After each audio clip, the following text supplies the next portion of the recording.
Greetings and bienvenue, Midnight Crew. Thank you for returning to this broadcast.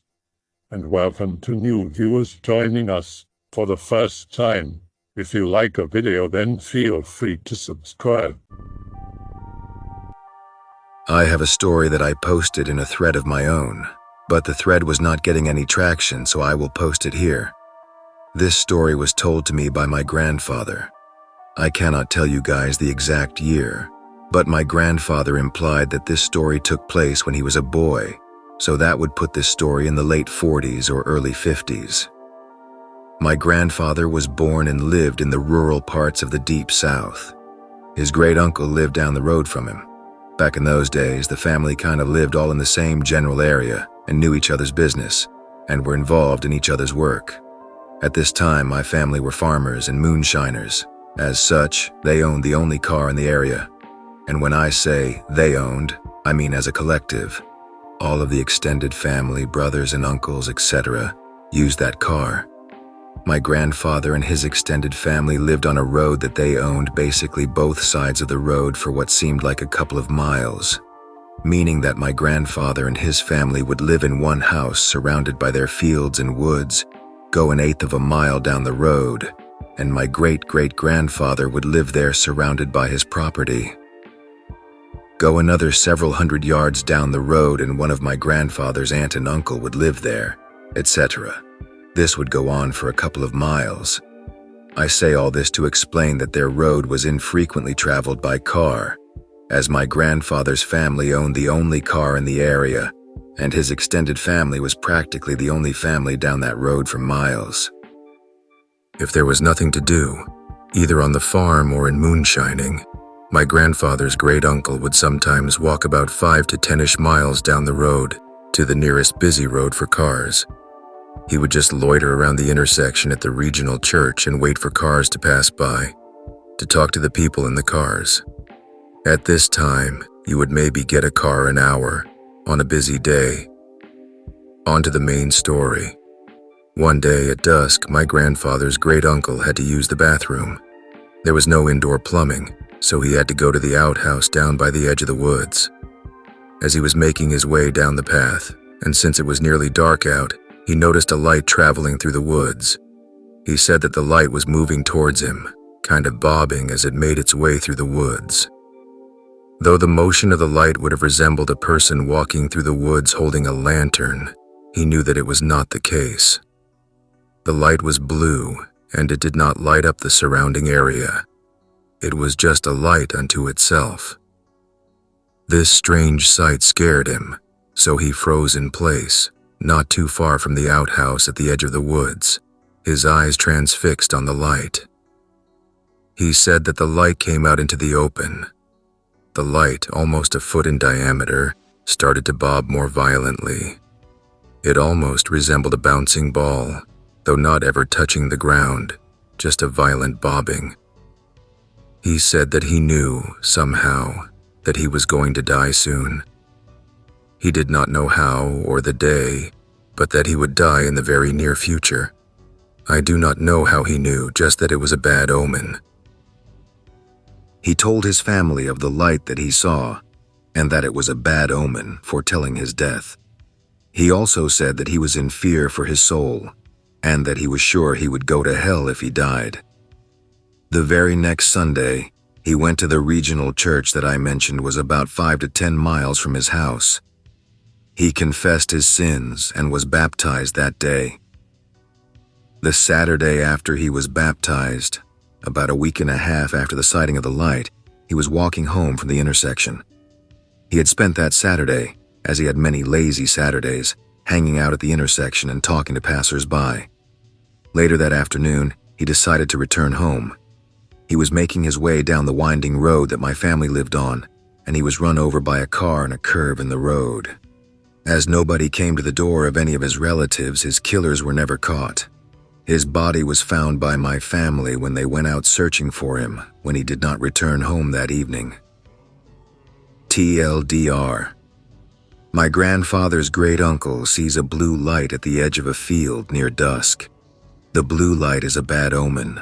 My grandfather's great-uncle knows he will die soon. He goes to church to get right with God. He was run over by a car the very next Saturday. I've got like 3 stories, nothing too special, really short that I haven't shared online. I remember once as a kid my dad driving past the cemetery down the street from our house, kind of late at night. I saw something like 11 faint glowing silhouettes of something that looked like children dancing around a stone I would climb on top of in the graveyard. I remember going down there the next morning to see why I saw this or what I saw. I looked down around the stone and found out that it was actually the grave for 11 kids. My bad ghost children for using your gravestone as a playground of sorts. It had a nice ornamental bowl of fruits on top made of stone. Can you blame my childish brain? Second thing I remember, I woke up in the middle of the night prior to the event that was about to occur. I remember staring at my closet where my toys were stored in a tote box. For some reason, one of my electronic toys went off and sprawled my closet with a rainbow of colors, and it started saying one of its lines or playing whatever music it had to play. I was really young, can't remember. I just remember being too tired to get up and check it out. Never happened again, so not really an electronic problem within the toy, but it was something, I guess. The third story is just a weird thing I saw around the age of 14, creeped me out. I was hanging out with my cousin and another friend, walked out of my room to use the bathroom, and saw a shadow with long hair run into the bathroom I was going to use. I saw this from the mirror my family placed in the living room. I stood there for half a second or so, looking in the mirror to see if I could catch more movement, and decided to note my way back to my cousin and friend. Sometime like months or weeks later, my dad got locked in the underside of the house. Basically, somehow, the door to the underside of the house swung closed and somehow locked one of those latches that have to land in the hole to semi-lock or secure the door. No one did this to him. We were all inside the house when this happened, so it was quite surprising to hear that happen. I never equated it to ghosts, but my dad always believed that house to be haunted. I guess I did as well, considering that I saw what looked like a little girl run into the bathroom before I even made it to my living room to round the corner to that bathroom. I don't lurk or post much on /x/ at all, and haven't in years. But here's an experience that happened to me earlier this week and last night. It's late Thursday night, and I've got a large presentation for my department tomorrow, but can't sleep. Not even stress, I just can't get tired, and it's already 2 a.m. I've got to get up at 7, so this is already a problem. I decided I should go out and exercise a bit to burn off some energy, just to walk around the apartment complex. I know the night guard, so it's not a big deal if we run into each other anyway. I start stretching and note to myself, this is going to have to be brief because it's humid, and I don't want to have to re-shower or wake up even earlier to do it in the morning. It's worth noting that the complex is dotted with streetlights, albeit dim. I start taking a leisurely walk around the complex, and it's mostly quiet save a possum that scurries off under one of the bushes. A few of the lights are out, which isn't that big of a deal, but then I catch something out in the distance in the direction I'm talking. It's this black sort of mass around where one of the streetlights isn't working, and the others are a bit duller. No big deal. It's pretty dark, so it's probably just a gap in the bushes or something, I think, and keep walking. I get closer, and it's very clearly a figure. Think maybe it's the night watch guy taking a smoke while on patrol, so I wave at him. No response. Whatever figure, he's got his back turned and keeps going. A feeling of general unease hits me. That feeling when it's like a rippling wave of shivers crawls up your body when I get closer. I'm about 15 yards or so away from it now, and it's human-shaped, but clearly not a person, and it's rippling like a heat wave. At this point, I feel the color drain from my face, and tears start to form in my eyes. I take a step back and sort of square off. I always tear up when I'm scared. I don't know why. Anyway, it stands there for a moment under the dead street lamp near some hedges, sort of swaying back and forth. I'm not thinking of anything really. My mind is totally blank. I'm in instinct mode and I don't understand what this thing is. It's a lanky figure that's darker than anything should be in this area, and it sort of looks like it's warping the space around it. I take a few steps back with my eyes locked on it, and the street light near where I'm standing flickers, and it sort of rushes at me, flailing these elongated mist-like arms, almost like tendrils, and it's fast as hell. We're talking it closed the distance in maybe a second and a half or so. The arm bows like it's trying to wrap around me, but it's close now, and I throw a jab at it with my leading hand, then a follow-up hook, grab the back of its head and knee it. It feels spongy and it stinks like low tide and cheap perfume. At this point, I'm now in full sprint past it and throw open the door from my apartment. I spent the rest of the night with all the lights on, and thankfully the meeting the next morning ended up being canceled. Really weird and spooky, but it's over, and I don't pay it much attention. None of the I'm feeling watched or impending dread feelings I was expecting, though I start transitioning, moving from room to room with a light always on at night. The second event came last night, and I'm doing another walk at night because I'm having trouble sleeping and generally not paying much attention to things since I'm a bit stressed about some bullshit I'm going to have to deal with today, Sunday. I eventually snap out of it and realize where I am, about the same spot, and I look up from the ground, and there the thing is again in the same spot about the same distance from me as last time, just sort of seizuring around. I feel this fear swell up inside me looking at it again, but that fear is rapidly replaced with anger. I'm not sure why or how to explain it, but it's a blinding rage I haven't ever felt before. I throw my arms up and approach it. You want to do this again?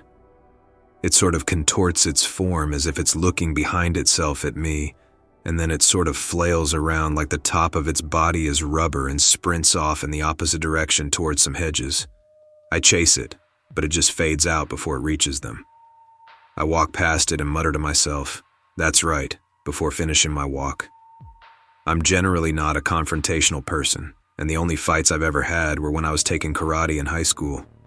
I have no clue what this thing is, or what its significance may be, or if it was causing those strong emotions in me or not. But it was weird. I don't know what I should be feeling right now exactly as I type this, but what I do feel is general apathy. A dullness, like it's just another brick in the wall, like it's no big deal. That's, I guess, the most disturbing thing of all to me. I just don't really care. I think anon, after fighting it the first time, your subconscious realized you could hurt it, and it may have been a primal urge, sort of like when baby kittens know to chase a mouse because they have been bred to do that thing. Maybe something similar happened, and your instincts filled you with rage. I'm just spitballing, though I do not know. A few decades ago, my grandmother worked in an old people's home. It was a known haunted location, which comes to no surprise given the amount of people who die of old age there. The staff had subtle rituals when a resident died. My grandmother would always open the window and then make the call. It wasn't the nicest of places to work at. The home was even burgled one night. A few individuals attempted to sneak into the home and steal a television.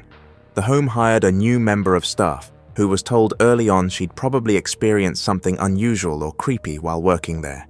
She laughed it off and regarded the warning as a bit of light teasing.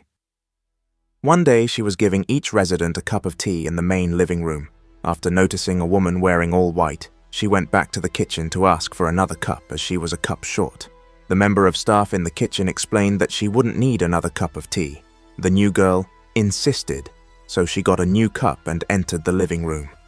To her surprise, the woman in white was nowhere to be seen, and the girl was puzzled and shocked.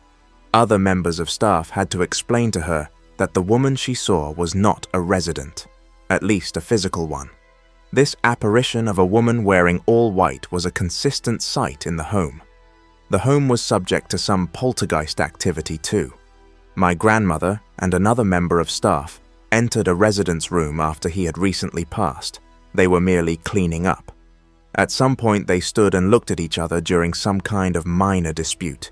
During the conversation, my grandmother noticed a moving cup on a shelf behind the other staff member. She was so shocked she couldn't speak and warn her colleague. For some reason she knew what was going to happen. The cup then immediately flew off the shelf, flying across the room, and smashed. It narrowly missed my grandmother's colleague. I don't know if my experiences belong here, but here goes. This is the simple and really short version. My aunt died suddenly and started terrorizing her house and my family's house. We live close by. My dad called a local priestess to find out why she is still haunting her and his house. A relative came over to observe the priestess's ritual. Her spirit told us she was killed by black magic. Everyone went, "What the fuck?" We knew she had sued some guy who had cheated her out of a claim to some land and sold it to someone else. She said both men worked together and employed witch doctors to kill her subtly. My dad was worried since he took over to claim the right to the land through court. The whole family might be killed. Our family maid knows a guy who can help. The guy used to actually live with us when he was a kid. The guy flew over and we brought him to my late aunt's house the next day. He looked around and instantly said that she was blind when she died. Yes, she was blind before she died. He also said that it actually was not her time to die and told us she was killed by black magic with supernatural help. The whole family was shocked. We did not tell him anything, but everything he said was correct. He even pointed out where my late aunt's ghost was. He noticed some weird energies around some trees around my aunt's house and asked if he could dig around. We helped him dig where he pointed and found some weird metal objects. He told us that weird negative beings were actually roaming around her house because of these metal objects. He said they were probably planted for protection, but he said they could be harmful to us. My dad told him he always sees a large shadow at the spot where the metal was planted. He said he ran for his life every single time. The guy cleansed the whole area and made an invisible shield to protect the family from any negative magic or beings. He said nothing negative could enter the area. He told us that with every good deed, charity, or prayer done, the shield gets stronger. We thanked the guy profusely and he flew back. Fast forward a few months, I was getting ready for my college graduation. It was haze season that day. One day before graduation, I was not feeling well. I felt like I was being choked and thought it was due to the haze. I could not sleep well due to the feeling of being choked. My parents were worried as I was having rough breathing. I woke up feeling very weak. I could not even swallow my breakfast. I ended up puking in the toilet without stopping. My parents quickly realized something was very wrong and decided to call the previous guy who helped us. I lost consciousness as soon as I heard his voice. I did not really black out. It was more like I could hear his voice, but I could not control my body and my eyes would not open. I suddenly started to laugh. It was not me, but I knew I was possessed. I saw a really old lady in my inner consciousness, or my inner mind. Fucking hell, I got angry. My body started thrashing and laughing uncontrollably. My dad, who is twice my size, had a hard time trying to stop my thrashing. The guy told my mom to take a cup of water and he prayed over it. He gave my unconscious body the water to drink, but it was refused, badly. The guy told my dad to pinch my nose, so my body was forced to drink the water. He started calling my name to return my soul to my body. Suddenly my body stopped thrashing, but my dad saw that my eyes had gone completely white. It freaked me out when my dad told me. The guy told my mom to put her fingers on my forehead while he started praying again. After an hour, I returned back to consciousness. The guy told us that it was lucky he was called quickly. If not, my soul would have drifted away from my body, taken by the old lady, who he said was a malevolent spirit, and I would have ended up dead. My whole body was aching and tired, so I had no choice but to miss my graduation ceremony. Fucking ghost. After coming back, my parents decided to ask the guy if he could come over to help us again. He said yes, and we quickly booked a flight for him. He gave me a weird look the instant he saw me, but said nothing. I decided he would tell me later. After having a moment to rest, the guy then told us that the two guys who had killed my aunt had sent a lot of negative energies, spirits, jinns, etc., toward the house. He noticed that I was depressed and stressed, which was due to my studies. I told him how he knew, and he replied that the energy around me was very negative, and so spirits were about to enter into me. He decided to communicate with the spirits inside me. My body went unconscious again, and my body was vibrating suddenly.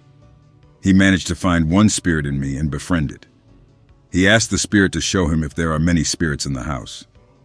My head could only nod because it seems that this type of spirit cannot talk human language, but rather it growls and grunts.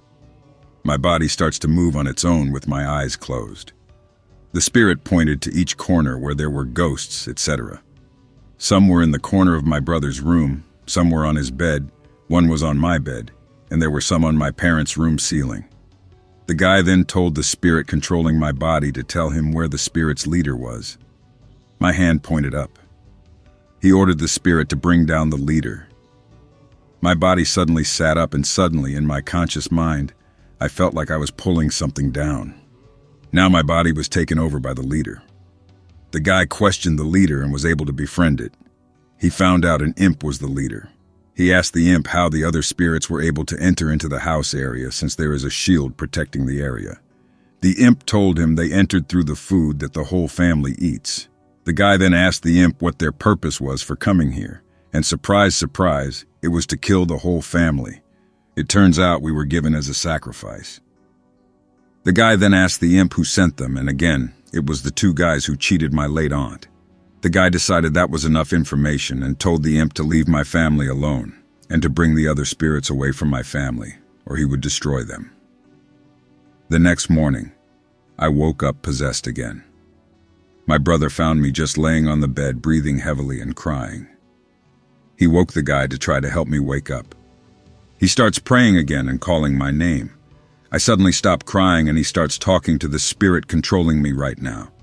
After a few minutes of talking and shouting at the spirit, it turns out this spirit is protecting me. It brought my soul back into my body and was fighting off other negative spirits. One by one, the guy found out that I had inherited my ancestors' protectors. My paternal side of the family has a long line of headhunters and priestesses, and thus they have acquired a lot of spiritual protectors, mostly in animal shape.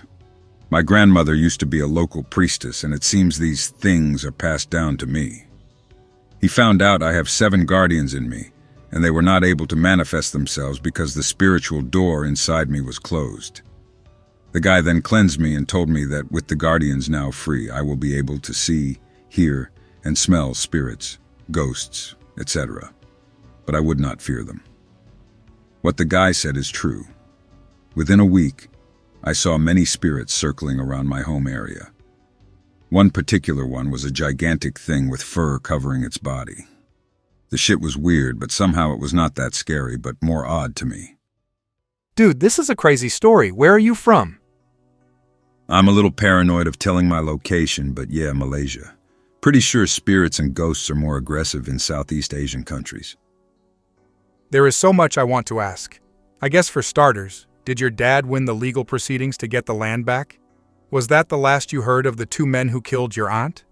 I'm also interested in your father's side, and what sorts of practices and beliefs headhunters and priestesses have. Were you exposed to those beliefs as a child? Were you ignorant of them?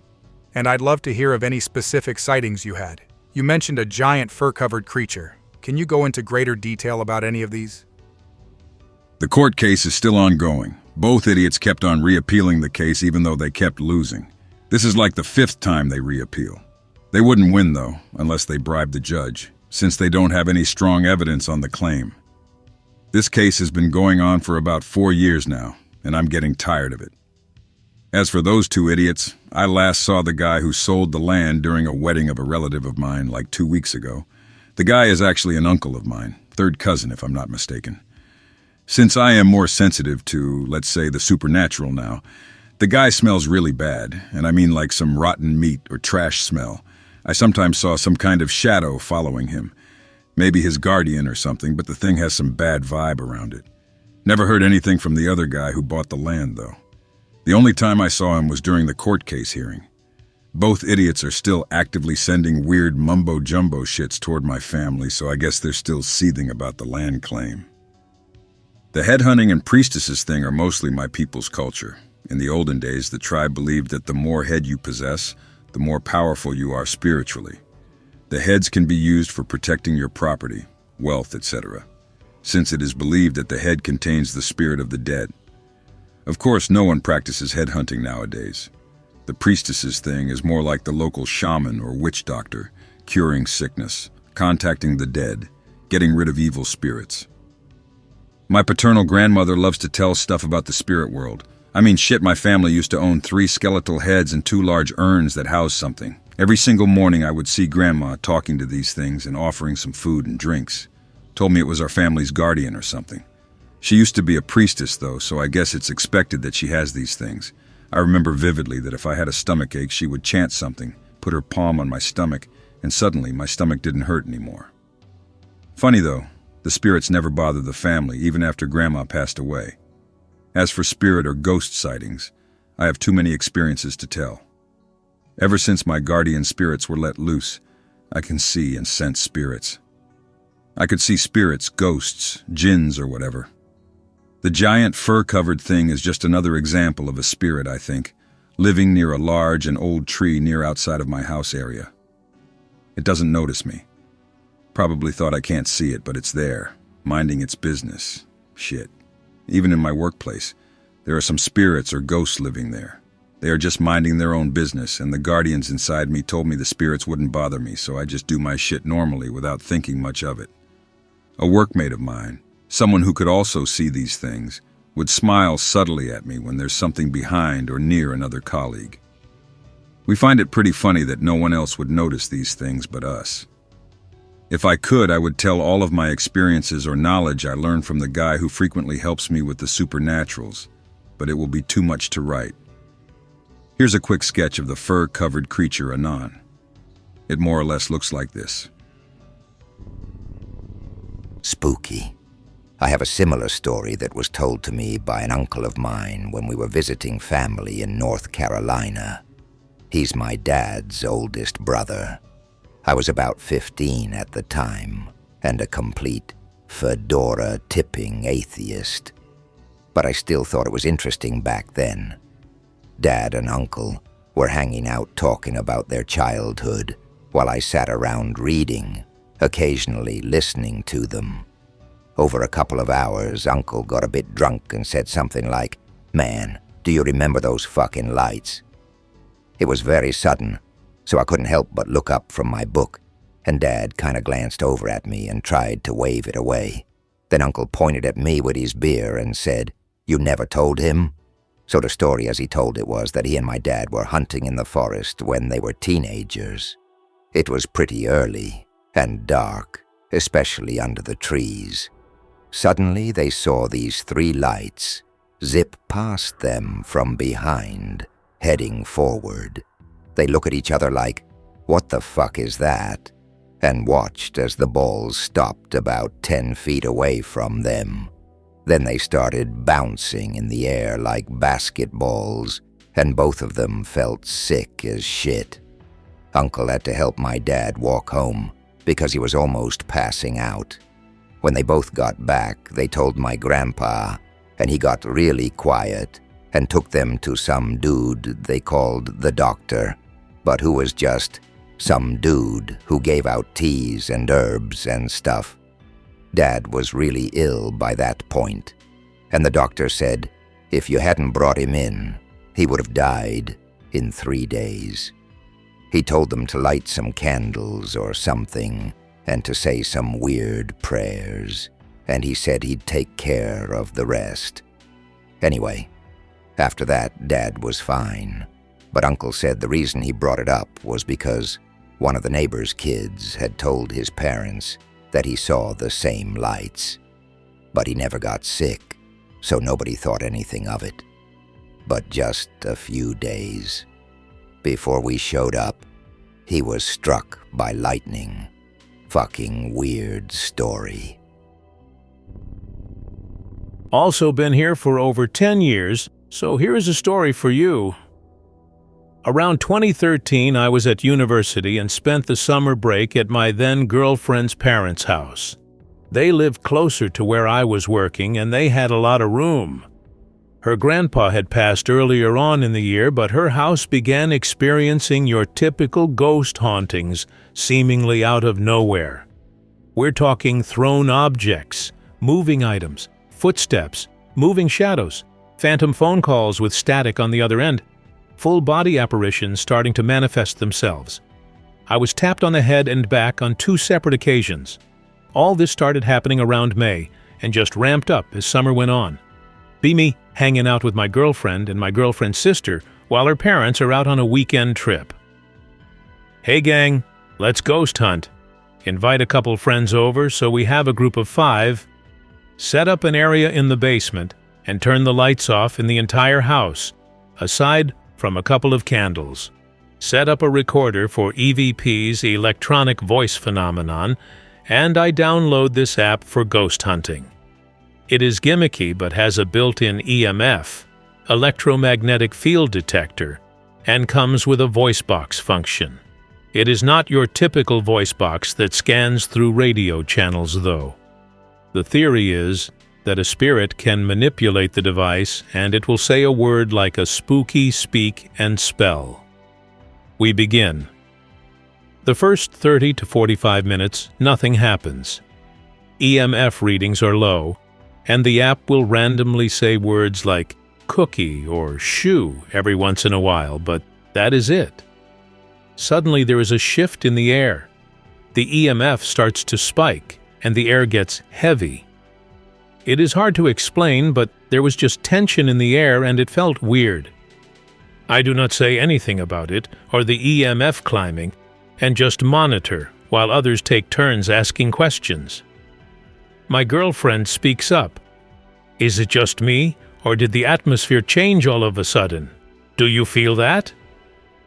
Everyone agrees. A friend stands up to go use the bathroom, which is upstairs.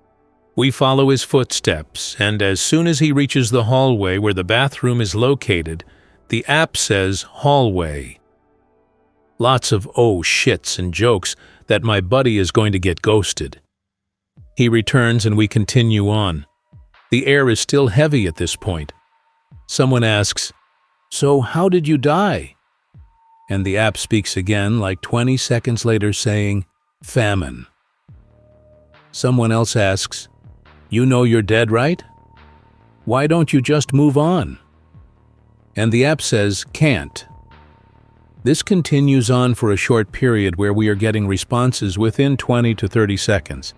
Some are direct answers, and some others do not really make sense. Eventually, it slows down, and the responses stop.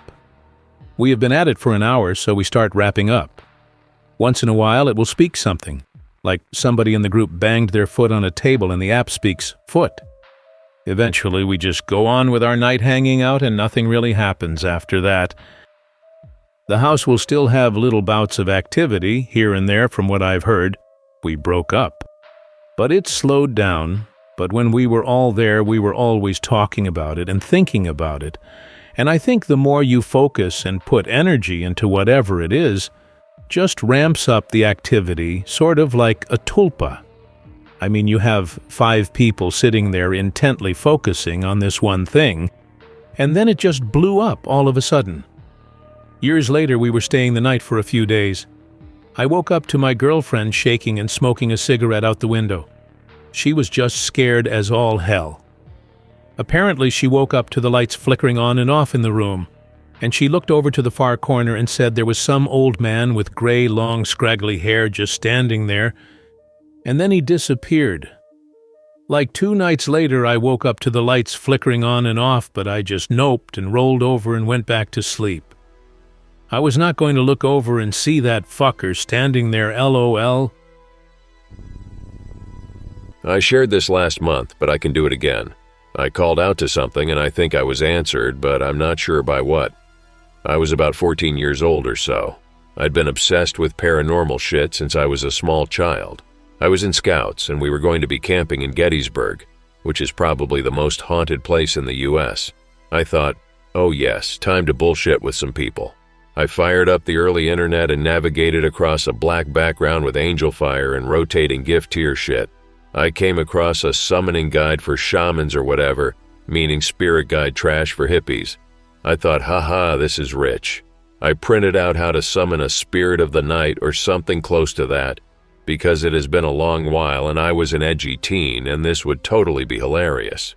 On the day of the trip, the Scoutmaster happily announced that there was a surprise. 2 paranormal investigators would be visiting all the scouting campsites this weekend. We sat down at twilight and they showed us pictures of the TNT area in West Virginia, which is associated with the Mothman, one of my favorites. My interest was immediately piqued. They showed pictures of giant lily pads, awkward-looking heron birds, purple polluted water, etc. They closed the photo book and said we would be taking photos of spirit orbs today after it got properly dark. I asked the scoutmaster if I could take the guys out to an old house we saw that surprisingly was not locked. He said it was fine and to be back in an hour. We all headed there and it was furnished, but free of bums. I saw an old doll in the corner. I thought, oh, this is going to be good. I placed it at the center of a circle. I told everyone to sit down and began the seance, lighting candles, calling out to the spirit, and cutting a finger for blood, etc. I took it super seriously, even though I was laughing inside at how spooked everyone else was getting. It drew to a conclusion, and a cold gust of wind ripped through the house, causing the few candles to go out save for 2, which we established was a yes. Everyone screamed and said they saw a white mask floating over my head before disappearing. Everyone booked it out of the house, even the older scouts. I strode out of the house smug because I was hot shit and my ruse was the ruse of the century. I got the feeling that something was not quite right. My family has a history of ghost sightings on my dad's side when he was a boy. I thought, wait, maybe it actually worked? Fug, I got a feeling I was being watched. I got back to camp and everyone seemed a little shaken, but most were just talking it off. A smaller scout cried, quite literally, about it to the scoutmaster. He gave me a stern lecture and I got pulled aside by my dad, who looked furious and told me to cut that shit out. The 2 paranormal investigators waddled up with their cameras and said it was time to go. The feeling of being watched dissipated. We started walking the old battleground as the paranormal investigators told us different ghost stories for the area while snapping photos. And a guide told us the history. We got to a rock where there were initials carved into it, clean like with a chisel. The guide that was with us told a story that went something like a woman who saw her husband killed on the battlefield, returned from the dead, and carved his initials into the stone with a burning hand, and all who trace the letters are doomed to misfortune. Naturally, the crybaby scout traced it. We went on our way. We heard more stories. They took more photos. An older scout fell down and screamed. His ankle was twisted, clearly broken from a rabbit hole.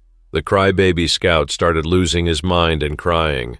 The feeling of something watching just behind my shoulder returned.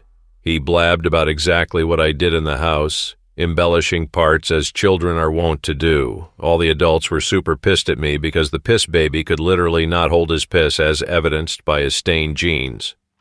We all headed back to camp and everyone ignored me as they milled about before taps. I thought, whatever, solitaire, I guess. The older scout was driven to the hospital as other scouts powwowed about how I was a Satanist or something. I heard weird screaming from the deep woods. A chill ran down my spine. My dad said it was just a fox and that they make weird noises. I thought, okay, sure. The night went on. The camp lights seemed to be fading in and out. All the kerosene lamps died at nearly the same time. The scoutmaster laughed and said he guessed it was lights out. We went into our tents. I tried to sleep. It constantly sounded like someone was heavily sighing just outside my tent. I ignored it, thinking it was clearly people messing with me. I woke up late to the sound of the piss baby scout screaming, saying she's gonna get me. The anger towards me was reignited, just like our campfire. What? The scoutmaster himself had put that out after drown, stir drown, etc. So why was it still smoldering? It's a dirty cloth doll next to log near fireplace, same as the one from the house. The scouts were visibly nervous. I could see something in the tree line. I shined a light. A fox was sitting and watching, but it darted off when the light hit it. Neat. The next day was filled with a lot of scouts injuring themselves, like the scoutmaster cutting his hand and several scouts being burned, etc.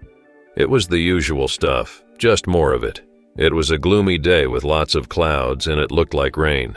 The paranormal investigators returned with the photos. Every single one I was in had a large white oval orb just above my right side or behind me. Every single one. That is neat, but I'm getting a bit spooked. Scout Cool Guy, as every group has one of these tryhards, comes over to the table and slaps the doll from the night before on the table, asking who put it in his tent. No one did, obviously a low-tier prank attempt. The scout started telling the investigators what I did. I thought, oh boy, here we go. They get serious and start asking me questions. and are confused when I tell them about the seance in the house. I thought, are you chumps serious? They say I should see an exorcist or something. The scoutmaster yells at us to pack it in since it looks like it is going to be a massive rainstorm and he does not want to deal with that shit in the morning. We all pack it up and head home. My dad gives me a stern lecture in the car all the way back. He tells me his own stories and how his ghost was friendly and to knock off this edgy shit. I thought, sure, whatever, old man. We arrive home as the storm hits, hard. The lights go out. Creaking starts in the house from all over. There is scratching from inside the walls. My family says, "What?" and my mom starts getting spooked. My little sister and I remain skeptical and insist it is just more field mice again. We hear another fox call. I look out the window. The fox is sitting in the middle of the yard, looks up to the window the family is peeking from, then trots back into the tree line. I unpack my bags. The dirty doll is there under some clothes. I thought, lol, what? 4 out of 10 revenge prank, guys. Apply yourselves. The night was filled with the sound of raging storms and fox calls. I had a dream of a large figure in a black twisting cloak floating over my bed, with a white face mask like porcelain, and it reached out with long branch-like fingers and pointed at me before I snapped awake in a sweat. I went downstairs and got myself breakfast. It was another gloomy day. I went to turn on a light, and the bulb exploded.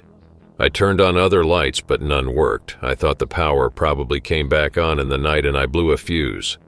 I went to the basement and flipped open the box, feeling like something was watching again. No fuse was blown or anything out of order. I headed back upstairs. The feeling of something just behind me did not go away until my mom appears. The rest of the day was normal, as was life. Years passed with little things here and there, and I started getting night terrors as I got into my late high school and early college years. I would wake up with scratch marks on my body all the time. I thought, whatever, probably just had an itch. One day I woke up and there was a mass of blood from my hemorrhoids. I panicked and washed the sheets without telling anyone. I was going down the stairs and looked out the window. The fox was there again, watching. It was not uncommon anymore, as I had taken to calling him Robin over the years. A shiver ran up my spine, though. He was always a bit eerie. I was putting the sheets in the wash, and I looked in the bin to see if anything else needed to go. I was pulling other things out. The doll was in the bin. The feeling of not being alone was back, and my hair was on end. Did we not throw this out after that trip? After enough weird dreams and scratchy walls at night, I'm tired of it and the doll is back. Maybe I did call something. I took the doll out to the backyard in the woods and set it on a cut tree stump that night. I propped up an umbrella over it. I apologized for disturbing the spirits. I walked backwards, keeping my eye on it for a short time. The fox shifted through the tree line and sat and watched me. I thought this thing maybe just has rabies and I'm going to get bit. It just sat there as I left. I took my sister out to the forest after a few days to do target shooting with my new bow and explore. We came across the stump and the doll was gone, but the umbrella was still there. I was sharing stories about my childhood with my dad one day. He laughs and says if I remember waking him up all the time about the shadow lady. I do not remember ever telling him anything like that. The light over the kitchen table flickered briefly. I laughed nervously and looked to the backyard, scanning the tree line, but nothing was there. I still get bad dreams at times, but have lived a normal life since. /X/ has a terrible character limit for posts, and I did not account for that, so sorry. That is my experience, though. I'm not too sure what it is or may have been, or if that bogus ritual on the early net is legit, or if that fox ties to it at all. But there you have it. Do not fuck with spirits and things you do not understand, even if you think it is all just bullshit. It's not a cryptid or spirit story, but I do have one I can give you guys. A brief background, though. In Ocala, Florida, there is a legend or myth called the Rainbowmen. It sounds like the San Franciscan treat, but it's just a group of hippies that live out in the national park woods, swamp that are less tree huggers, and more a band of Chris Chans, druggies, murderers, maybe cannibals. So more like an LA treat or just an average group of Florida men. About 2 years ago, I'm talking with some shooting buddies online and bemoaning the fact that I have nowhere to practice 3-gun. One of them gives me some GPS coordinates for a spot he's used in the past when he lived here, and I decide I should check it out, because why the fuck not? At this point, I had not heard of the legend, so I get myself strapped with gear. My AR, a 12-gauge, and a revolver because I can't shoot a semi-auto handgun for shit. I load it up along with some water, rations, orientation gear, etc. in a backpack and a tack vest, pile in the car, and head out to the state park where I strap up and start marching in a woods. It's not much, but I eventually do find it and enjoy hanging around setting up and doing target practice. For the first time in a while, I've been able to use my shotgun. The kick feels great, but I note I need to get a shorter barrel. When it's about 6 and the sun will start setting soon, so I pack up and start heading back covered in sweat and mud and stinking of BO, gunpowder, and blood. It's been a great day, and I'm enjoying my hike back now that I'm a little lighter after having spent a good $200 or more in ammo, so I'm thinking to myself and not paying too much attention as I walk through a ravine about 10 feet deep because fuck climbing it. This is when I hear a rustling and immediately snap out of it, shoulder my rifle and insert the last remaining 30 rounds I've got in it and start scanning my surroundings. Contrary to what you may think, Florida doesn't have very many large land predators dangerous to people save the swamp panther, which is sadly near extinct, but it's not impossible that one may be stalking me. I keep walking and I hear something again. Scan. Nothing. Then I check the ravine top. It's an old yuppie-looking couple in white and pink and all manner of vomit pastel and neon mixes crouching down and watching me like it's the Elder Scrolls or something, and they want a stealth bonus. I just do what comes natural without thinking and wave while saying, "Hi there, how y'all done?" Trails that way. And point at my heading and keep on walking. The man screams, "Run, run!" and they book it in the opposite direction. I don't think much of it, but when I describe the situation to a coworker when she asks what I did for my 3-day vacation, she laughs and says they probably thought I was a Rainbowman. My mother is from Colombia in South America, and let me tell you, those people have some pretty freaky stories and superstitions that they still live with even in these modern times. It is pretty awesome, and I've even seen proof of it. She was born around 1964 on the outskirts of a city really close to the jungle named Monteria. Her mom gave her to another family that was childless when she was like 2 years old. The adoptive father loved her dearly, but apparently his wife never liked her. He died when she was about 9, and that is when her adoptive mom went into full witch mode. They lived in a literal hut of straw and wood, and they would have to actually go to a well about a mile away to bring back water for whatever reason. This one time, my mother was out doing whatever third world girls did for fun and came back in. Her adoptive mom waited until about like 11 at night when my mother was going to go to bed. They shared the one bed after her adoptive dad passed, to tell her that she was not going to get into bed dirty as she was without taking a bath first. So she sent my mother to the well. My mother, 9 years old, walked a mile basically through the jungle in the dark with nothing but a candle on a holder and a towel to get to this well to take a bath.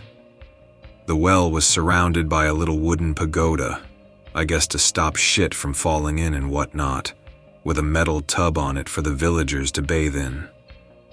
My mother had brought up one bucket and poured it in the tub, then pulled up another and poured it in. As she was pulling up the third bucket, she heard 3 knocks on the wood in front of her. She looked up really fast and was scared to see what had made the noise.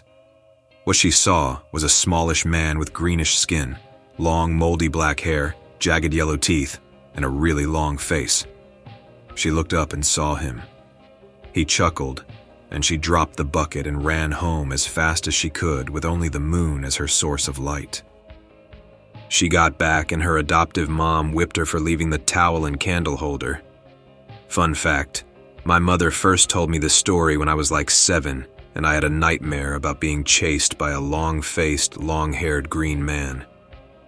Apparently, he is a known entity. She said he was called the Mohan.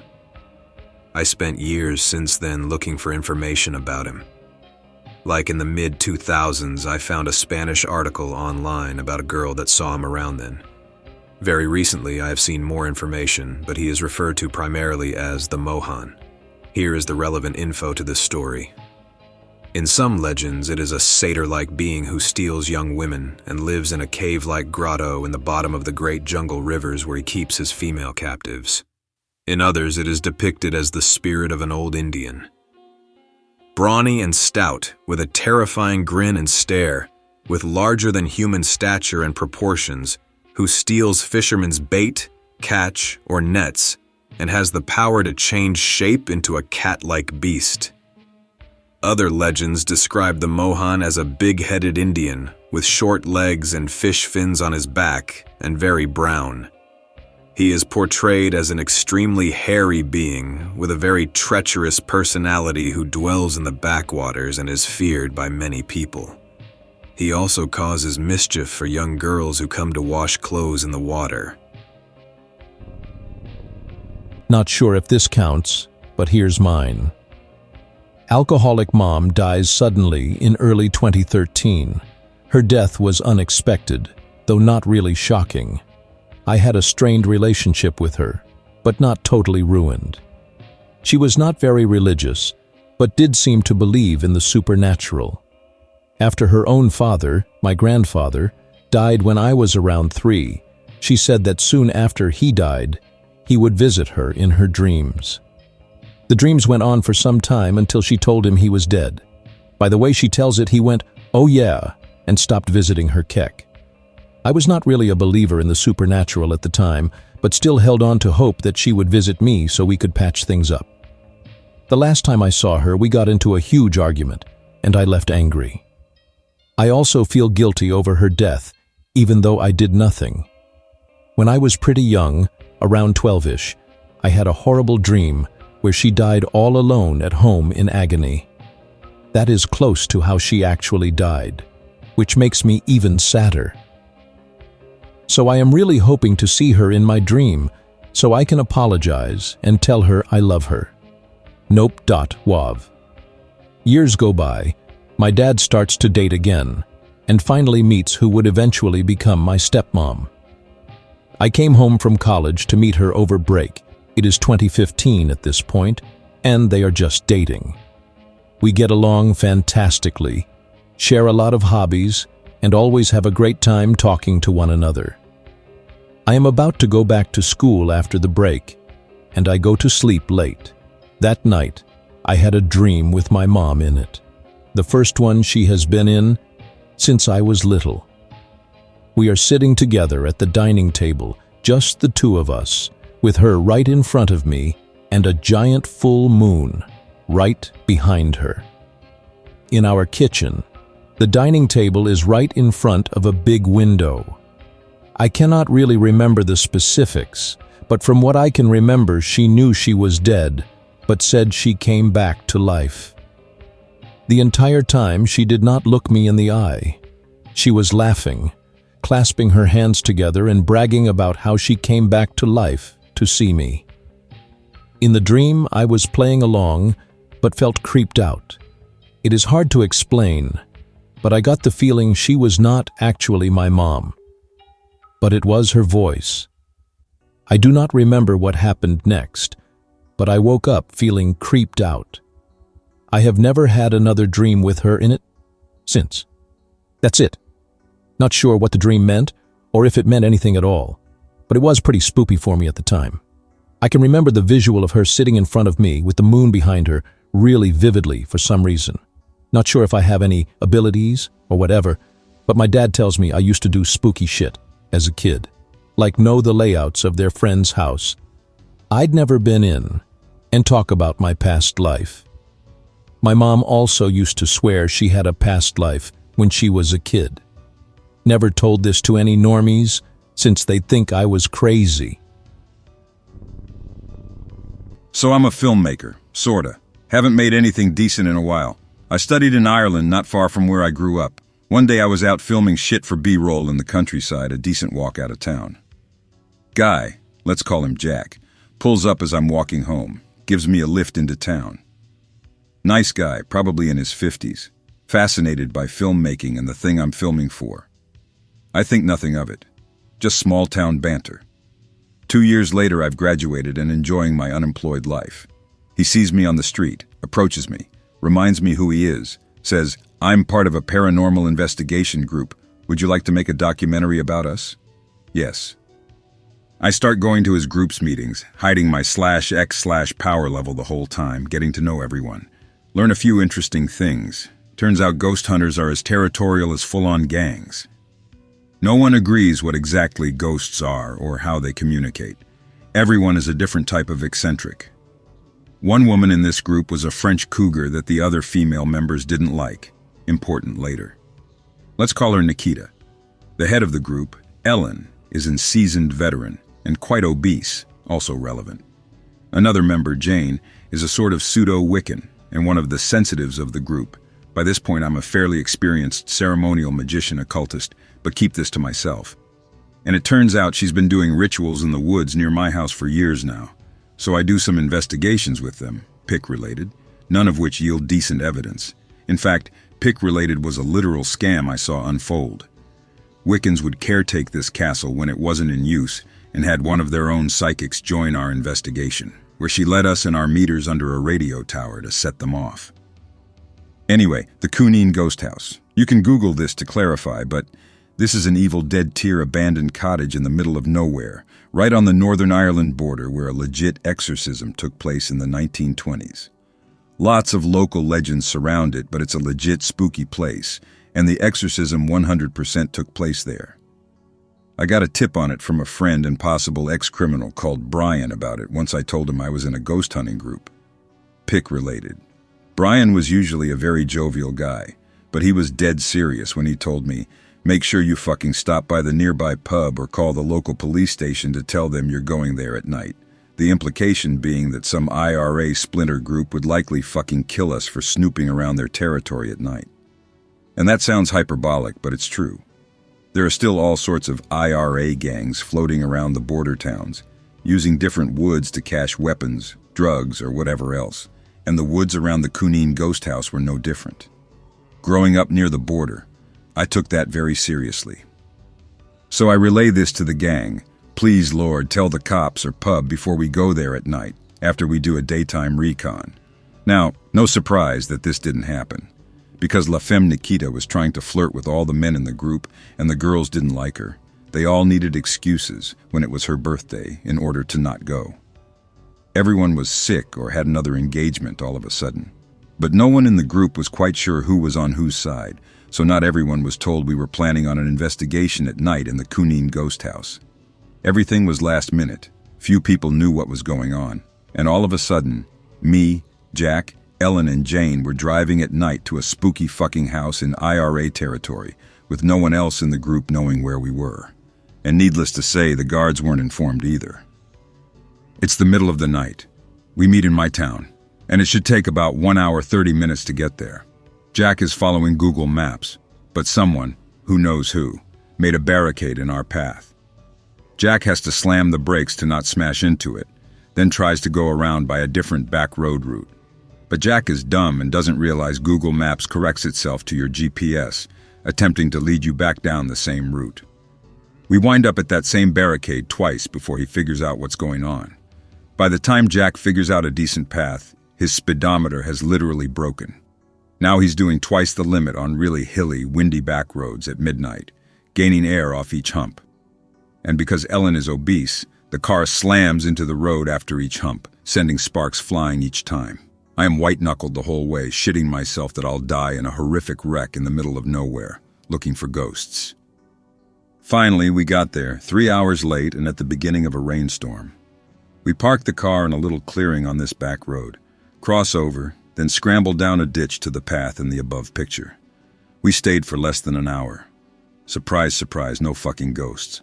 We're all cold, tired, not finding shit. We want to go home. As we walk back up the path to our car, 2 other cars pull up and block our path. By now it is close to 1 a.m. on a back road, in Ballybollocks. There could be no one else in this car but IRA toughs. I start praying to the sweet Buddha that they don't kill us as they exit their 2 fucking clown cars and start walking towards us. They're all tough guy teenagers trying to pretend they're out drinking when they walk right up to us and act surprised we're there. I tell Jack, just fucking say we're shooting a horror film. They won't believe us if we say we're ghost hunters. What does Jack say seconds after I tell them this? Hello, we're ghost hunters. By now I assume this is the end. The young IRA boys start trying to coax us back into the house for cans, and fucking Jack, who is driving in case you forget, is about to take them up on it until I say, just get in the fucking car. Even when we do finally get in the car, the dick doesn't take off immediately. The 2 IRA cars that pulled up have fully tinted windows, but the glow of each driver's cig is giving them away and revealing that they're watching us. Finally, Jack takes off and we head home at a reasonable speed. To top it off, we're so fucking late that the takeaway is closed. I get them to drop me off at my house and I never talk to them again. TLDR. Don't go ghost hunting in gang territory because you'll be the one haunting the building in the end. Bihapa. I visit the Japanese side of my family every few years. It is really expensive though, so it is usually for weddings and the very demanding Shinto Buddhist funeral obligations. It is an old mountain family with a private graveyard. The elders are really old, so I try to upkeep the graveyard. We lost a lot of family fighting for the shogunate and the Shinsengumi during the Civil War. They are buried in a separate grave to memorialize their sacrifice.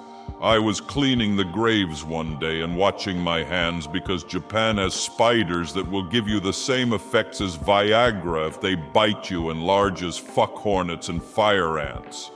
A friendly tanuki that lives nearby comes for his cucumber I have been feeding him. My family thinks they are pests, but fuck, they are adorable. All of a sudden he gets really angry and hisses.